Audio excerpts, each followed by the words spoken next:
presentation with some provocations for the audience. But for the moment, my task is pretty easy. After this fantastic presentation by Frédérick Bordry, I will give the floor to Robert Jan Smits to please enlighten us from the perspective you have, which is very interesting, I think very complementary of that of Frédérick, and nice to hear you.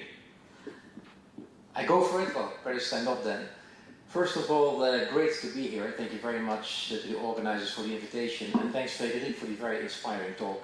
Each time when I see these photos of CERN, it's just an amazing success story of not only European science cooperation, but global science cooperation. And I've had the pleasure to be involved in many of the activities of CERN, and it's just amazing what is going on and how passionate these people are there. Who has ever visited CERN? Can you raise your hand? Oh my God, there's still a lot of outreach to do, Frédérick. You have to come. You have to come, because if you go down the tunnel and you see these experiments, these instruments which are being developed, it is just amazing. And what is in particularly amazing, but Frédérick also underlined, is the different nationalities who are involved in partnership, in having one goal is together reach the scientific objective to extend the frontiers of knowledge. So a fantastic example of European science and innovation as well. What I wanted to talk about a little bit, as I was requested, is to say a few words about where does Europe stand in the field of science and innovation. And I'll keep it short because I think it's much more interesting that we have Q&A's discussion than you have to listen to me here giving the presentation, and certainly after Frédérick, which I cannot at all outbeat or outperform. With 7% of the world's population, Europe is still today generating 1/3 of the world's knowledge. And that's for a very small continent like Europe extremely impressive. And if you look at the high quality papers, Europe is even #1 in the world. And again, keep in mind, 7% of the world population. We have the first class facilities, research facilities, like CERN, like ESRF, like ILL, Europe's free Southern Observatory, ITER. So we have a fantastic science base. But Europe has not been able to translate or to transform its scientific leadership into innovation leadership. If you look at the top 15 high-tech biggies in the world, the unicorns, none is European. If you look at the most dynamic digital companies, you don't find many Europeans. So we have indeed not been able to transform our scientific leadership into innovation leadership. And that's something on which we are at the moment paying a lot of attention. We are launching a number of initiatives to try to accommodate that situation. But before doing this, we of course made an inventory. Is why does Europe have this problem? Why have we been very good in turning euros into knowledge, but not always that good in turning the knowledge back into euros? Why have we not been able to harvest on the top science we are doing? And there are many reasons for that. I think first of all the regulatory framework, which in Europe sometimes is complex, the lack of the internal market. Although a lot of work has been done, we still have 28 member states with very often different rules and regulations. But I think one of the biggest handicaps we are facing in Europe is the lack of venture capital. And that is normally killing for many of those startups and spin-offs who want to go into the market, who wants to internationalize. They are facing shortage of cash. We have in Europe only 1/5 of the venture capital which is around in the United States. And that is, I think, the biggest handicap which we are facing, next to, of course, other issues like entrepreneurship, like skills. Access to finance is a big issue. And as you are in the United States and you have these huge giants like Amazon, Google, Apple, they have a lot of cash to burn and they can invest a lot in startups and spin-offs. So I think the challenge for Europe, and that's something on which we are working and make proposals, is to make sure that we create a very dynamic innovation system, an innovation ecosystem, in which we are making sure that there's enough money available for your startups, your spin-offs. Because if I mention a couple of names to you, when I talk about startups and spin-offs, you will say, were they European? Booking.com. Who does not know Booking.com? See, no one raises their hand. This is a startup from the Netherlands, Twente University. But it was ultimately bought up and commercialized in the United States. Skype, invention from Estonia. But again, commercialized, bought up in the United States. And we have many, many more first-class startups which ultimately did not stay in Europe purely because they could not have access to capital, to venture capital. So what are we going to do about it? A number of big initiatives are planned under the umbrella of Horizon Europe. And the name of Commissioner Moyes was already mentioned. He's the Commissioner in Europe responsible for science innovation, and under his leadership these initiatives are being programmed at the moment and rolled out. First of all, we are going in the next program to have much more money available for European science innovation. We are proposing at the moment a big increase of the program, bringing it from 80 billion euro to 100 billion euro. And that will be then again the biggest program for science innovation in the world. Inside that program, there's going to be much more attention given to startups. There will be a fund of funds created to allow venture capital organizations to grow, and there's going to be a dedicated program called the European Innovation Council to allow startups not only to get off the ground, but also go through the valley of death and to internationalize. So we have big plans with regards to the next framework program, Horizon Europe, to make it even better than the program is today. Innovation is the future of Europe, is the future, I would say, of all countries, building a knowledge base and making sure indeed that you innovate and that we have enough new companies getting off the ground. I propose, Carlos, that I leave it at that, because once again, I think it's much more interesting to have a Q&A, have a discussion, than people listen to me. So thank you very much for your attention.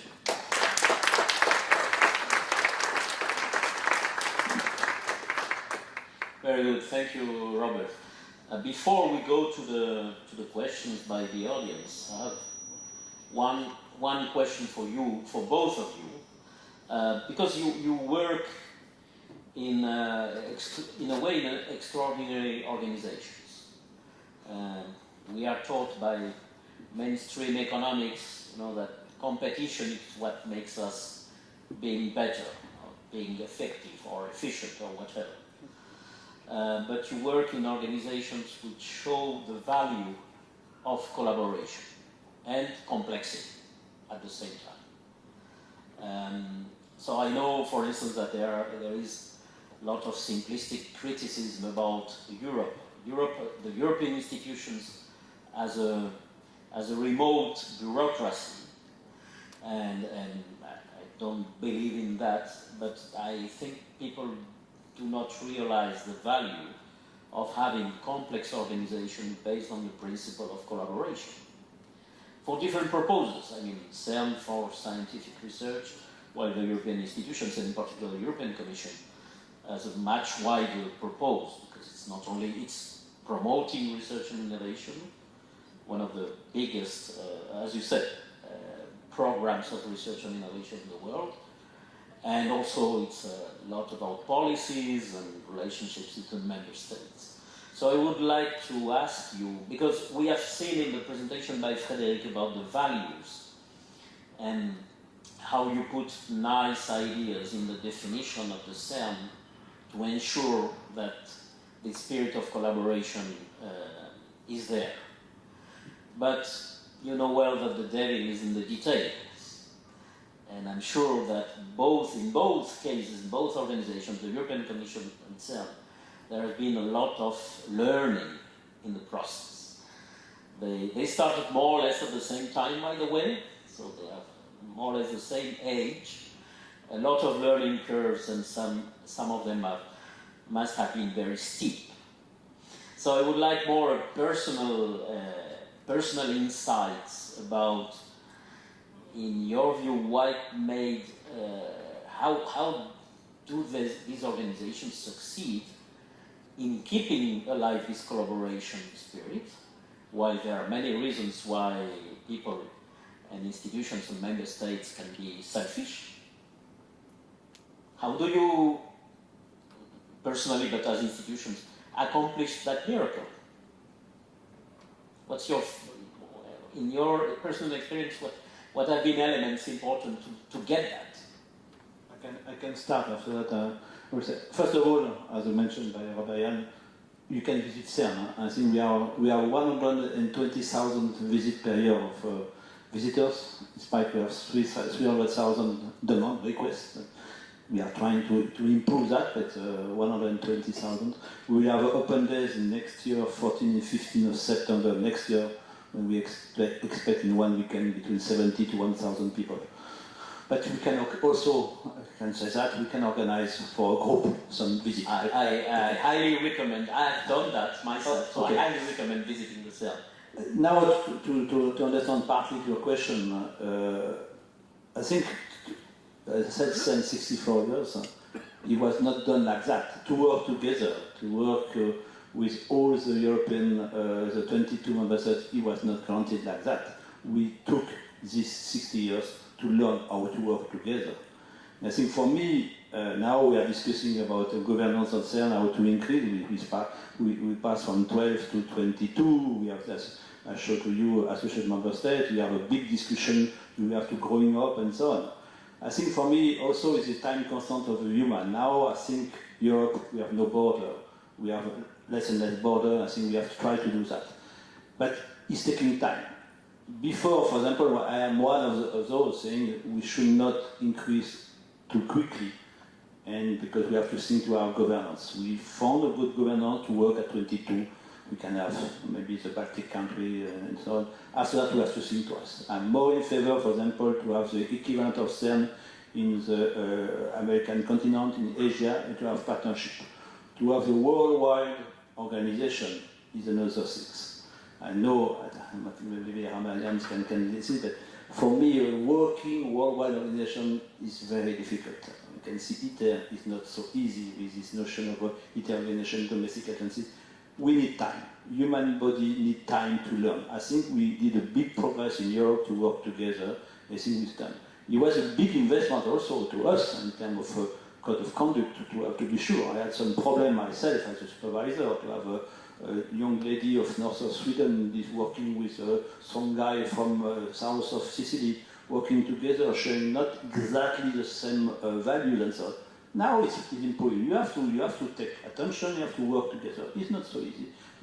And just to speak before to give the floor to Robert Jan about Europe, I will take the same thing I said about education. I think for me, EU. Try without EU now. I think for me, when I'm looking at the last century without the EU, and especially between France and Germany, and especially after the event of the 11th of November, I think EU is a very good thing. And I think it will be really a pity, a shame to destroy the EU. Every time I'm going to Brussels, it's true there is a bureaucracy, but the bureaucracy is not coming from Brussels. The bureaucracy is coming from the different nations, imposing over bureaucracy to keep their own things. For me, really, we have a fundamental pusher from Europe, and maybe more than what we have, but be careful to destroy this fabulous tool. Thanks, Frédérick. Well, I can only support that. I think science and science cooperation is the example of the European project. One of the most successful results of European cooperation is the scientific cooperation, thanks to initiatives like CERN, but also thanks to the framework program Horizon 2020 and soon Horizon Europe. And this is something of which we can all be proud and of which we should talk much more, because Europe at the moment is under discussion. Europe has, of course, big challenges at the moment, the increased nationalism which we see inside the European Union, but also from the outside, let's be quite clear. There is an enormous, bizarre thing going on at the moment with an obsession with nationalism, and we are better than the others, or we are against the others. And that is, I think, an extremely dangerous trend. And if you look yesterday at the commemoration events of the end of the First World War, and you listen to speeches by Macron or by Merkel, you realize how important it is that we, notably in Europe, work together, and that we stick together, and that we respect each other, and that we share the values, and that we are not afraid of defending these values. I am proud to be European. I am proud to work for the European institutions, and I think we are doing fantastic work. Now you ask specifically, why has Horizon 2020 been such a success? I think it has been a success because it has been very much based with and for the science community. This was not top-down developed for Brussels. We listened to the science community. We listened to the researchers. I myself have been very much obsessed by one thing, and it's the simplification of rules and procedure, where I think we came a long way. And for the first time in history, I dared to ask a question to all the researchers who participate in our program. Do you know a program at national or regional level, a science funding program, which is simpler than Horizon 2020? And 80% said no. And that means that we've come a long way from a faceless bureaucracy to a very service-oriented organization which is doing first-class work in bringing scientists together. And talk to scientists who have received an ERC grant. Talk to scientists who are on a Skłodowski-Curie grant. They are the most passionate people and the most interested people and the best champions of Europe. There's only one thing I would like to ask them, and that is talk about it. Talk about it with the people in your environment. Talk about it on radio. Talk about it in schools. Because notably now in this period in which there's so much discussion about Europe and the future of Europe, we need to really show that there are some fantastic initiatives going on by the European Union, of which for me science is the best one, the best example. Thank you. Very, very good answer, and I will practice what you just said. I will say now that I'm a president of an organization, the Inaxis Foundation, who has been involved in European projects for 12 years now. So I can say that what you said is right. That the image of European institutions, and in particular of H2020, as bureaucratic is false. And I always say that. But it's interesting or worrying that there is a gap between reality, a big gap in this case, between reality and perception. Of course, that gap corresponds to a certain extent to the gap of people who have not participated in European projects. So they don't have the direct experience, and they think, and many times when we look for partners say, oh, but we don't want to be involved in European projects because there is too much bureaucracy. And no, I say, no, that's not true. Compared to look at your national programs, they are typically more bureaucratic, at least in Spain, so to say. So they're more bureaucratic than the European ones, you know. So maybe it is also an issue of communicating to eliminate that gap between perception and reality. There is a question which came out and then is not anymore here, but I would like to take on it because it's related to something you mentioned, to ITER. And in your presentation, you talked about the role of CERN and fundamental science in relation with Sustainable Development Goals.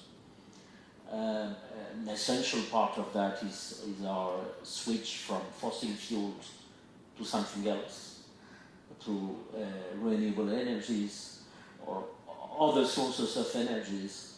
And I'm not so sure how well is the audience aware of what ITER is and the importance it has. So if you can say some words and update us also on the status of where it is now.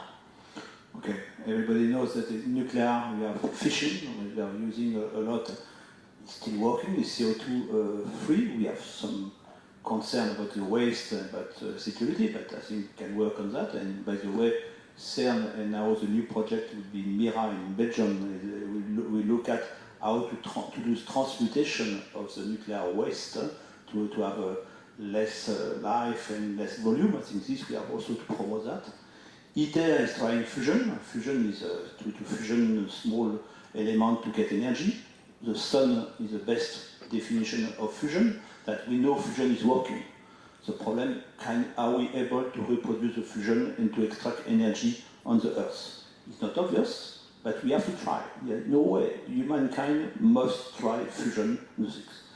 As I said, ITER is a very good organization. It's difficult because it's governance of ITER can be improved, but it's not obvious to have around the table US, China, India, EU, Russia, Japan, and so on, with having different scope, with China mainly also to have the fast track, wanting to have the fusion on their country, first of all. But I think for me, ITER really is important. I will be more in favor of ITER, also we're discussing during the lunch, and people are saying it's very expensive, it could be 20 billion of euro after 25, 30 years. What is 1 billion per year, less than 1 billion per year for humanity to find new production source? It's peanuts, and mainly also all this money of ITER is back to industry. We have to put that in context when people are saying it's very expensive. We have a lot of people also saying that CERN is very expensive, 1 billion per year. Yeah, or the Director General is saying 1 cappuccino per year per person of Europe is expensive, not expensive. I'd like you to think to that. I think ITER is a thing. First of all, we could improve the governance. I think the money should not come from research sector, because I think the money for ITER is more technological development, about to find material to withstand to 200 million of degrees, sorry. And I think it should be paid by the Ministry of Industry and so on, because it's very important for the future. And I think, as I'm speaking about energy, we are not to have any exclusive in energy. We have to use all the possible things, energy, and to mix with a very smart grid. I think this is very important. And I am in favor to have, because I think energy, we cannot solve the energy problem of one nation. I think for me, I will be in favor, sorry to use once again the same model, but to have a CERN of energy, having global vision, and to have to define some vision at 40, 50, 100 years. This, I think, will be good, and especially in Europe, to think, because I think Europe is completely interconnected, and to try to have the same, to approach, for example, between France and Germany and Scandinavian country, it could be a good improvement. And again, Frédérick, like CERN, ITER is also a peace project. Because don't forget, it's based on Russian technology, tokamak, which was presented by Gorbachev to Ronald Reagan during the arms negotiations. So it was a kind of a peace suggestion by the Russians by making this technology available and asking or proposing that it becomes a global project. And it's, I think, just an amazing project. And I can also once again invite everyone to visit Cadarache, because you have never seen a construction going on like that one. All contracts go into industry. A lot of new technology being developed, which are not there yet, which are being developed. So thanks to the project, there is an enormous amount of innovations take place. But it's an extremely challenging project. Can we reproduce what happens on the sun? Can we reproduce that in a reactor? But this is, I think, that is what science is all about. It's a research project to extend the frontier of knowledge, and hopefully to one day be able to tap into a new source of energy, which we desperately need for the years to come. And many people say, oh, but the ITER project will only deliver possibly electricity in 50 years. As in 50 years, the planet does not exist anymore. The planet will still be there, and there will be a lot of people living on it who will be in need of electricity.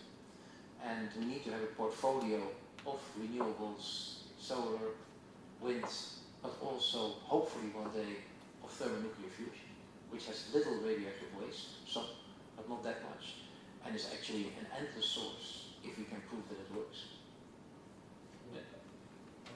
I like the question, is fusion energy the solution of any challenge, and energy stay between the top challenges. Energy will be always the main challenges.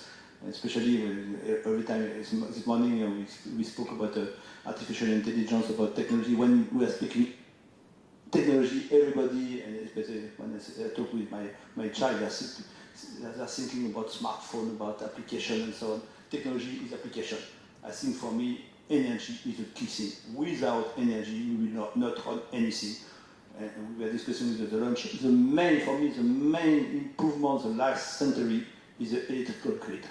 Electrical grid in terms of electrical engineering is amazing the progress we did in 100 years, and everybody is forgetting, except when you have a breakdown.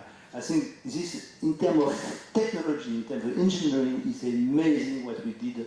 Because I'm an electrical engineer, but This is something amazing. And without this electrical engineering, you will not get any smartphone, data center, and so on.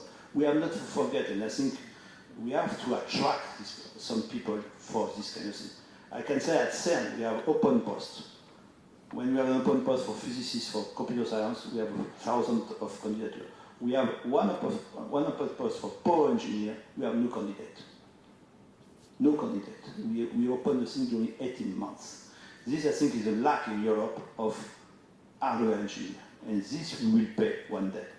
I think we have not to, okay, in spite also that all the software, as you said already, they are going to US. Huh?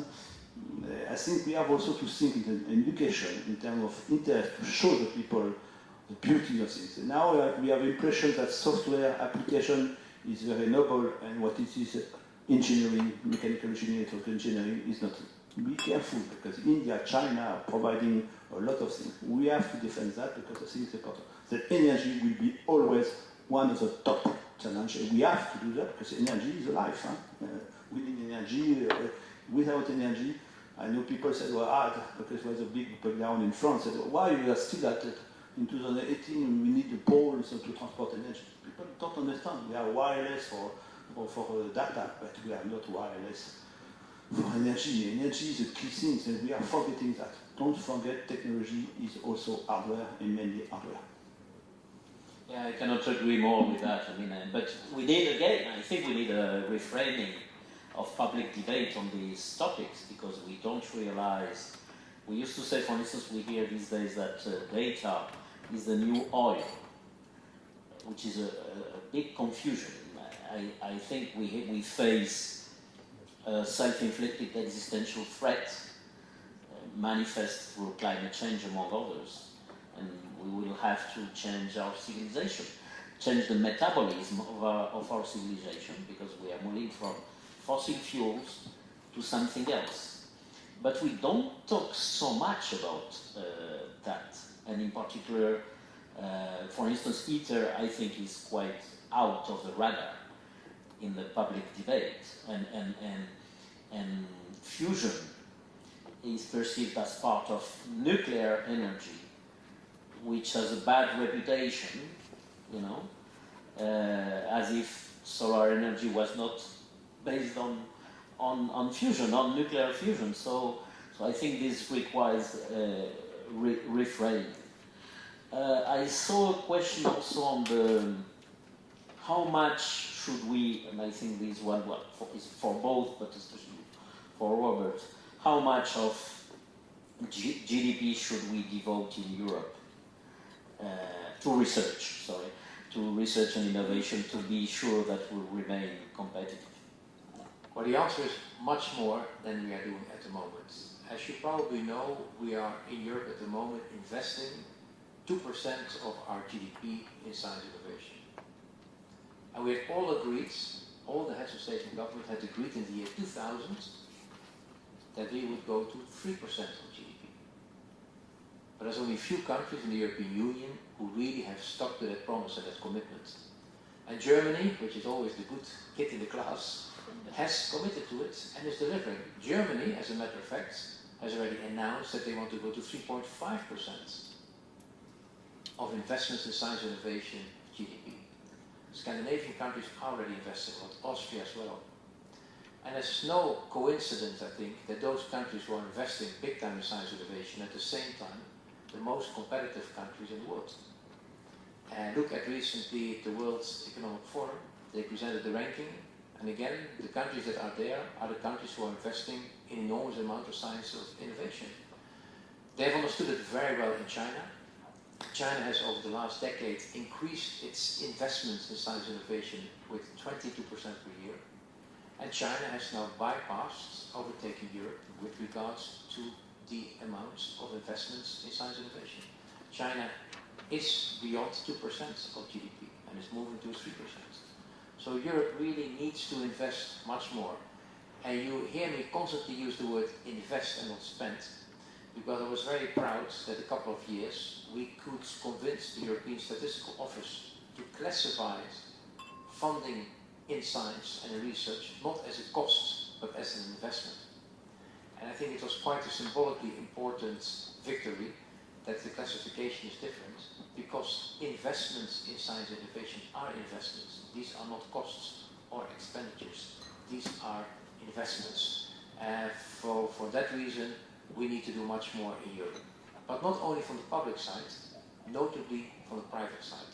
The private sector in Europe is also not investing enough, because don't forget, when we agreed that we would spend 3% of GDP in science and innovation, 1% should come from the public side and 2% from the private.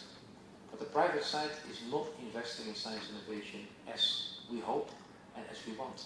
So there's also a lot of work to be done to encourage the private side to invest more in science and innovation, and then it comes down again to making sure that we have enough startups and spin-offs who can ultimately grow to become bigger companies and spend and invest a lot of money into science and innovation. So we have a long way to go, and we talk a lot about science and innovation, but instead of talking about it, we need to invest much more in Europe in science and innovation. And again, Mrs. Merkel yesterday, in her speech at the European Parliament, talked about science and innovation as one of the top priorities for Europe, and also called at the regular occasions already for bigger investments by all countries in Europe for science and innovation. And she, as a physicist, knows how important it is to invest money in science and innovation. This is the future. And I would never say science and innovation or data are the new oil, because oil is something which you use once and it disappears. Yep. I would say data or science and innovation are the renewables of the future. Very good reframing. So we have more questions, right? Oh, this one is good, the first one. Should Europe establish institutes similar to CERN, also in other research areas, in particular artificial intelligence? Because that's a very relevant one, because now we are seeing, and I'm referring in particular to the Viviani report published in France that was commissioned by the Parliament, by the way, and the government, on artificial intelligence. And I think the title itself is very good, because it says the title of this report is For a Meaningful AI Towards a French and European Strategy on AI. So what are your views on that? For me, where Europe unites and works together, we are unbeatable.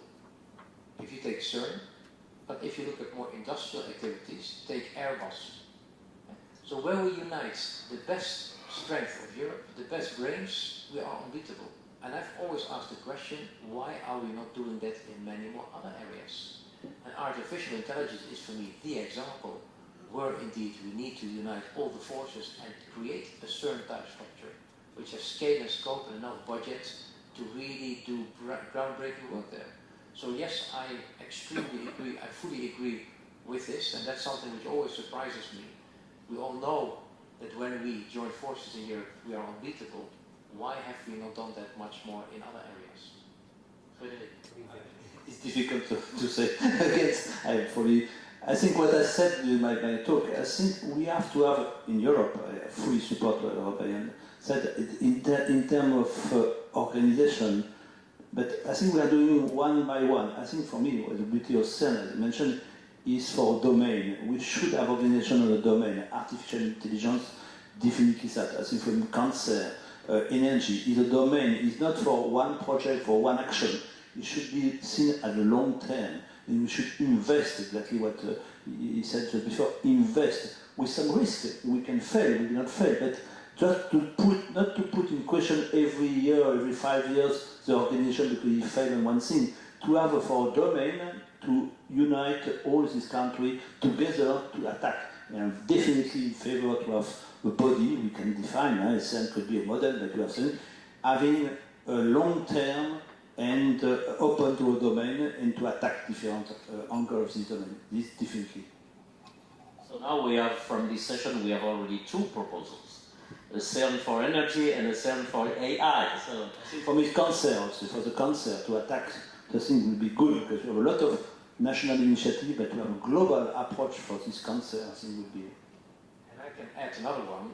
When Joe Johnson used to be the science minister in the United Kingdom, he called for a CERN of the oceans, which I think is also an interesting one, because we know much more of the surface of the moon than we know about the surface of our oceans. So knowing much more about these oceans will play such a key role also for the absorption of CO2. I mean, and for not only tourism, but also for food, for transportation. It is indeed, I think, also another nice initiative to do much more jointly. I think the message is, decides whether it should be in the field of the oceans or CERN for artificial intelligence, is to really work together. You know, bring the best brains together to extend the frontiers of knowledge. That's what it's all about. And that is what I think gives Europe strength, but also can give strength to the whole world. Working together on fascinating projects like ITER. That's the way forward. Joining forces. Still have time. Does anybody from the floor want to take the mic? Because maybe some people prefer that rather than Slido. Maybe I should stand up, because I will tomorrow have a presentation, and it seems to me it's necessary to say it now, at least a part of that. In Luxembourg, near Vienna, and you might know about that, this institute called International Institute for Applied System Analysis, IASA. And that's also the institution which was created in 1972 to form the bridge between two parts of world at that time. That was West and East, and that was a political decision, and the countries which are creating that institution, they decided that the science will open the communication between, at that time, Cold War countries. And that institution is dealing with a lot of issues you are just mentioning, and seems to me also an example of kind of CERN in other field of our activity. And at the very beginning it was also kind of attempt to bridge conflicting political parts of world and to use science as a vehicle.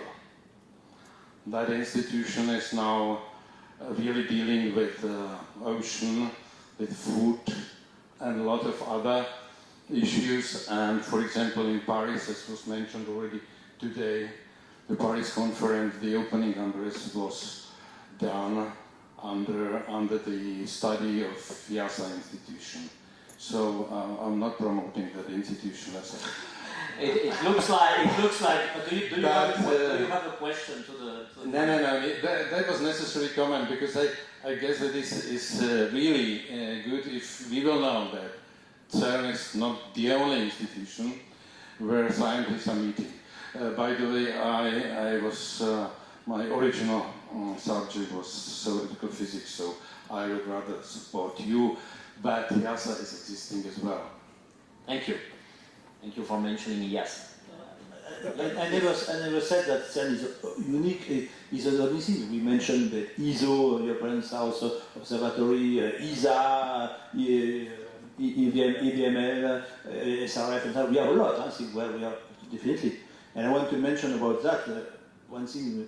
The first meeting between Germany and Israel after the Second War was at CERN, because it was the only place where the official people, want to discuss in a neutral things. And we had also, just after the Cold War, the first discussion between US and Russia was at CERN. Because science is independent, neutral, and so on, and to have some political people working, coming at CERN, and to have discussion, not only science, but larger, is important. And this is important. One thing I didn't say, that the main body at CERN is the CERN Council. CERN Council is, we have 2 representatives per country, 44 representatives, and it is always one scientific and one for finance from the government.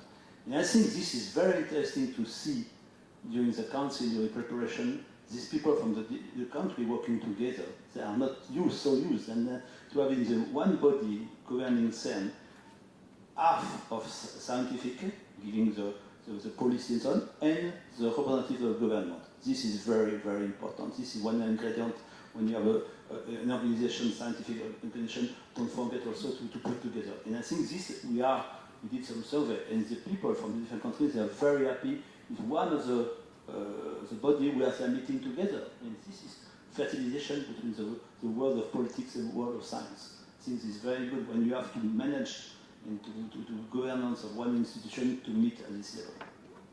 And by the way, this relates to the most voted question. Do you feel that recent international political tensions are putting pressure in the context of CERN, or?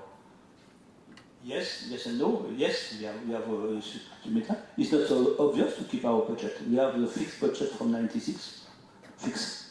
It's always we are all the directorate of CERN traveling a lot and just to see all the delegation, all the things. It's not granted. CERN is working well for the last 64 years, but it's not granted. Every year we have to do that, and it's true that when suddenly not giving any country, Hungary, Poland, and so on, we have to convince that we have to continue to invest in science and so on.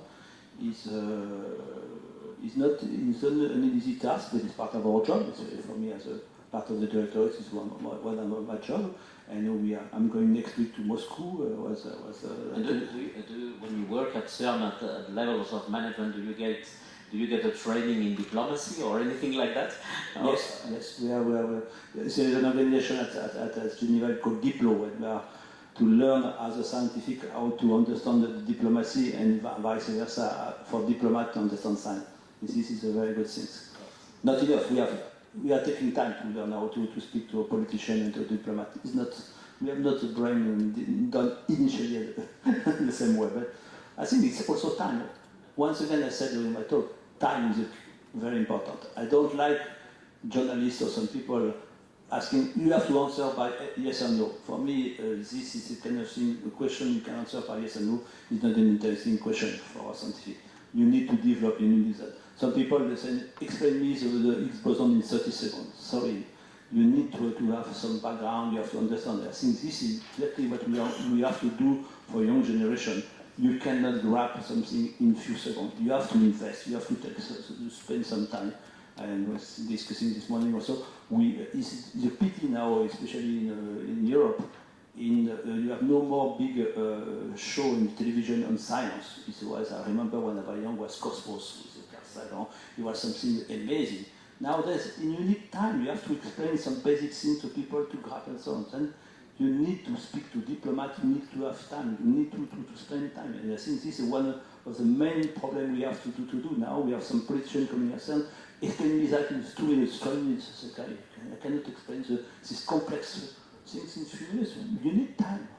Although you say you can't wrap it up quickly, there's a fantastic rap song by the Director General, the former Director General of CERN, on the Higgs boson. So if you Google Higgs boson Hoyer rap song, you see in a few seconds a fantastic rap song over the Higgs boson. So quite innovative.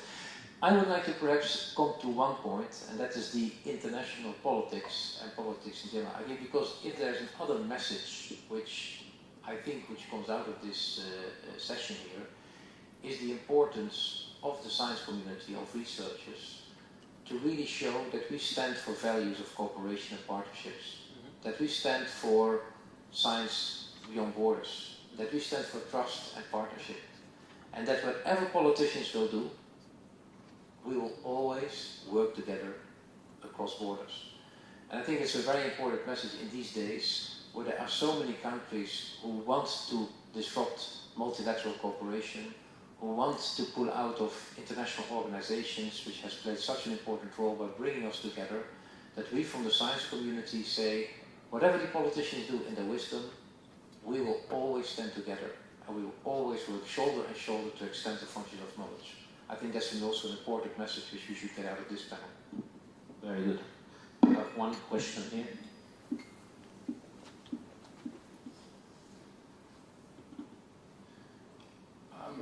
I'm going to ask a slightly difficult question. please forgive me for this. But obviously CERN has done amazing things, and nobody would deny that. But equally, when money, say, got invested into the American space program, or really into anything scientific, amazing things fall out of it, because you get scientists working, developing new things. So are there other areas where really we should be having something, very large sums of money spent on them, which aren't CERN? I mean, things like quantum computing or other areas within the scientific world. I think we already answered to that. I think for me, we mentioned about energy, we mentioned ocean, we mentioned medical application. I think we have definitely, I think for what Jan said, we have to unite our force in Europe. We have to put the mean. I agree with you. When you are putting the money, investment, you can recruit excellent people. Excellence for me is the key word. You have to try to attract young people with competencies to form them and so on to have excellence. If Europe want to unite on the given things for long term, I think definitely we can do. I can give 10 things that we can do. I think also think from Horizon 2020, the main excellent things they are there. Huh? I think for me, energy, I said cancer, special, and about ocean, about cancer, oceans. We have at the moment, and Carlos put his finger on one thing on which we are not very strong, is communication. And to talk much more about what we are doing. Because there is, you mentioned quantum, there is a quantum flagship of 1 billion euro. There is a flagship at the European level on graphene of 1 billion, on mapping the brain. So there are these large flagships, but again, not everyone always knows about it. And that's a matter of communication, and that's a matter of spreading the message. And I always say, we should not do that from Brussels. Because if we would go out there, they say, of course, they are selling their thing. The ones who should talk about it are the scientists, who are getting funding from us to do their work. They should talk much more about what they are doing with European money, and show to the citizen why they are doing it and how they are doing it. So this communication, which you already, Carlos, mentioned at the beginning, is something very important, because there's a lot of misperception about, oh, Brussels is bureaucracy, oh, Brussels doesn't deliver anything, oh, Brussels, it's very easy to be negative about it, but there's so many beautiful things going on. And you know it because you are active in projects, and people should talk about it, because many more people should know about the beauty of the work which is happening, not only at CERN, but also at the European Commission in Brussels. I fully support that. I think is the reason why I'm here, because Mitchell convinced me to try to find some time to my agenda to come here to communicate it. I think this also we have, and I think for every scientist now we are pushing, they should communicate, they should explain what they are doing. This is very important. Every news, because I remember when I did my PhD, I was 200% of my PhD, I never communicate. Now we have forced the people to communicate and to be able to explain to his grandfather what he's doing to the population. I think should be part for any work, technical work, to do that, to open the things and to communicate. This must be is a must now. We cannot avoid that, definitely. And as the last floor, I think I want to say we have a European election very soon. I hope we have to push people to go to vote and to communicate all these messages. This for me is very important. Last opportunity. Does any of our young redefiners want to ask anything? They have been quite silent. Well, maybe you have already asked. Slido? No? Yeah.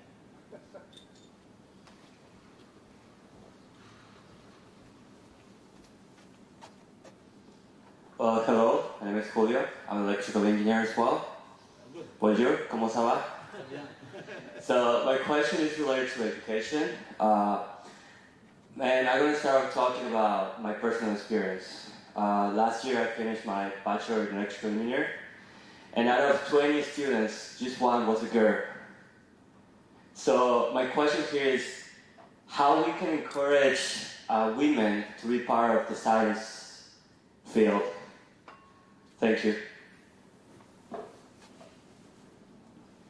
Well, there's a lot of women here, so I see 2 women sitting over there. What do you think we should do to get more women into science? That's your question. Yeah, into engineering. I think, can you answer the question or not?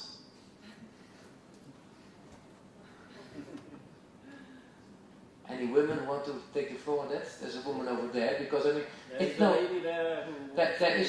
indeed a huge issue, and I tell you what I think about it in a couple of minutes. Hi everybody. I think it's quite fortunate because the 2 of us who are here are representing quite an education movement to educate women into STEM here in the Czech Republic. Here we have a community of 14,000 women in the community. I will have a breakout session for half an hour talking about this topic right after this one. So if anybody is attracted to this topic, I can tell you more about it. I'm a scientist, I'm an educator, I'm a professor at university, teaching computer science, and then running this education movement for women in STEM. So whoever is interested, you're welcome to the Tosca room. Now, I think now that you have the microphone, perhaps we can ask, because I think it's a very interesting topic. Sorry, just put it to your mouth. Yeah, okay. Thank you. Because, let's be honest, in most countries we have not made a lot of progress in getting more women into science. And if I take my own country, the Netherlands, it's still, in certain faculties, the number of female scientists is extremely low. Do you think that without radical measures we're going to get there? Because everyone talks about role models, everything talks about we have to give better education. Are you convinced that after so many years of trying in the soft way, we are going to get there? I think it's a long process. So the thing is that we can't expect the results very quickly. That's the thing. But what works very well for us is to start soon. So we go not only to education on the university level, but also the high school level, where we are very successful in actually making girls, high school girls, more informed about what it means to go into STEM disciplines. And we have really high convert rate in terms of girls coming just from curiosity to our coding camps and then really starting university education. Then we go also to even younger population. So we are women teaching kids coding, which is for them new perception, and also for the girls some motivation. So I think it is a longer process, and it's much more effective than going with some radical measures. Because what the radical measures do is that they have some counter effects, and the counter effects can actually cause more harm than what they actually do in a positive way. We also, what we do a lot is we do re-education for women who are, for example, during their maternity leaves, find out that the opportunities are not that good. They do not have digital skills. So we do re-education, and we see many really talented and driven candidates who want to re-educate, and what they find out is that they are able to do that with the help. But they need different approach, different help. We talk to the candidates, and I'm happy to share this experience because we have many people in the community. And, yeah. A very clear answer. Thanks a lot. Okay, I have no answer, but I think at CERN we were 10% of women, now we are 20, is increasing. We have a woman, the first director general is a woman. I think, per example, is a very good thing. But saying that, it's true, we have more and more women in physics, we have more and more women in computer science, but it is slightly decreasing in engineering. This is amazing, because when we are opening a position, we have no candidate on the other things. And I think this also says we have also to attract young girls and so on engineering and so on. And this seems very difficult. I think I agree with you, we will have to do something, but it's also for people, for industry, for things, we had gender equality, we are pushing and so on, we have in every board now, recruitment board, we must have a woman at least on the board and so on. But it's difficult when you have no candidates. And this definitely we have to do, and we have to, from the beginning, from young people in the primary, secondary school and so on, we have to show what it is engineering and so on, what is the beauty of this career. I think this is important. And we are discussing this morning about education. I think we have to introduce in primary school, in secondary school and so on, some teachers that know what it is engineering, we know what it is industry and so on. Because this is really lacking. And when I see from my own daughter, my own son, what the teacher said about industry, what engineering, my God, he's not giving. we have to move that. But yeah, but if I may, I would put this in a wider frame, which is the whole redefinition of the relationship of science and technology and society. And we have to go it's more than an evolution. It's a shift. I think it's a paradigm shift, what we have to do. Because it's not only about the low participation of women. As you know, there are studies who show that there is a perfect negative correlation between the level of development, economic development of a country, and the level of interest of teenagers in STEM disciplines, so science, technology, engineering, and mathematics. So the richer your country, the less interest you are as a teenager in STEM disciplines. Which is the first time I saw one of these studies, I was shocked, because the success of industrial countries is based on STEM disciplines, but we have lost, it looks like we have lost the interests. My answer to that would be we have to integrate society much more, and we'll talk a little bit about that tomorrow, to integrate society much more into the process of science and technology and innovation. And the concepts are already there, and they have been elaborated, ideas like citizen science, co-creation. Concepts are there, but not yet the reality of their implementation, to make sure that society lives science, technology, and innovation as their own process, not as something which comes from outside.